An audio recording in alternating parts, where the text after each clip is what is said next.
बिस्मिल्लाहिर्रहमानिर्रहीम अस्सलाम वालेकुम वरहमतुल्लाह। मैं हूं डॉक्टर एम एस सिद्दीकी और आप हमारा यूट्यूब चैनल देख रहे हैं A1 सिद्दीकी। तो आज पूछा गया है कि ये जो खून पतला करने वाली जो मेडिसिन है, क्या इसका कोई साइड इफ़ेक्ट है या कि इसकी जगह पर हम कोई ऐसा डाइट प्लान बता दें कि जिसकी वजह से जो है हमारा ये एस्प्रिन या एस्कार्ड वगैरह या कि लोपरन वगैरह इससे जान छूट सके। तो बिल्कुल आसान है। इसका हल आपको मैंने पहले भी अर्ज़ किया था, अब दोबारा अर्ज़ कर देता हूँ। सबसे पहली चीज़ ये है कि जो खून गाढ़ा होने का रीज़न है, जो वजह है, वो है गुस्सा।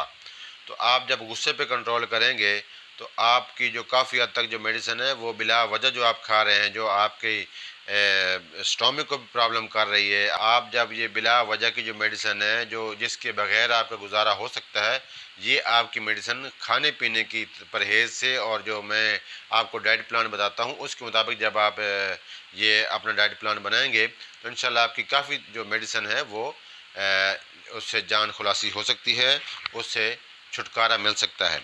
उसमें ये है कि हम भी अपने पेशेंट को जो सुस्ती और काहली का शिकार हैं, जो ये थोड़ी बहुत चीज़ें जो घर में इस्तेमाल की हैं, देसी चीज़ें हैं, खाने वाली चीज़ें हैं, जब वो इतने असहज प्रस्त पेशेंट हमारे पास आते हैं तो हम भी उन्हें एस्कार्ड वगैरह या कि जो है जितनी भी खून पतला करने वाली एस्प्रिन टाइप हैं वो हम उन्हें लिख के देते हैं, लोपरन टाइप। बहरहाल तो आपको मैं एक ऐसी चीज़ बताने लगा हूँ कि जिससे खून पतला होता है। सबसे पहले आपने गुस्से पे कंट्रोल करना है। गुस्सा ठंडा करने का तरीका बिल्कुल आसान है।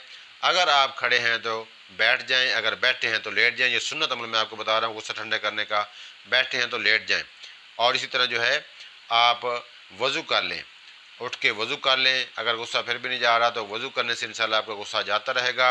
और साथ जो है आप विर्द करते रहें अंदर ही अंदर दिल में, औज़ु बिल्लाहि मिनश शैतानिर रजीम, औज़ु बिल्लाहि मिनश शैतानिर रजीम, यानी कि तावुज़ का आप विर्द करते रहें। इसी तरह ला हौला वला कुव्वत पढ़ते रहें। अगर खुदा न खास्ता कभी गुस्सा आ भी जाता है तो ये बेहतरीन अमल हैं जो मैंने 4-5 बताए हैं गुस्सा ठंडा करने के।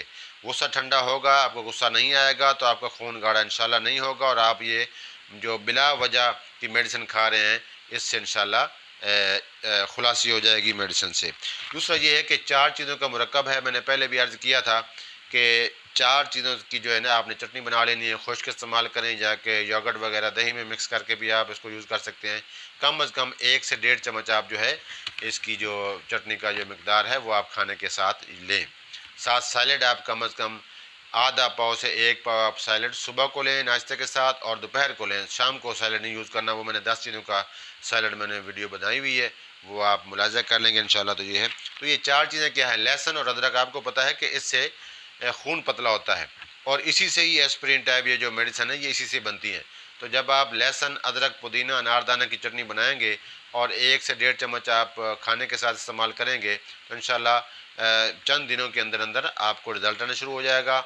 और आपका जो ये फैटी लीवर है, जिगर के ऊपर बाज़ दफ़ा चर्बी चढ़ जाती है या कि खून गाढ़ा हो जाता है, खून गाढ़े होने की वजह से ब्लड प्रेशर के मसाइल आते हैं। तो जब आपका खून पतला रहेगा, वो रवानी उसकी सही रहेगी, कोलेस्ट्रॉल की प्रॉब्लम नहीं होगी, तो इंशाल्लाह फिर आप हशाश बशाश रहेंगे और हमें दुआओं में याद करेंगे। तो ये चीज़ है कि आपने इसको किस तरह यूज़ करना है, इसकी मकदार क्या है, सैलेड कब यूज़ करना है, कब नहीं यूज़ करना है। गुस्सा ठंडे करने का तरीका मैंने अर्ज़ कर दिया, क्योंकि गुस्सा की वजह से ही ब्लड जो है वो गाढ़ा होता है। जब आप इस पर अमल करेंगे तो हमें दुआओं में याद करेंगे। Thank you for watching. आप देख रहे हैं हमारा यूट्यूब चैनल A1 सिद्दीकी। हमें और हमारी टीम को सब्सक्राइब कीजिए, लाइक कीजिए, शेयर कीजिए। Thank you for watching. अल्लाह हाफ़िज़।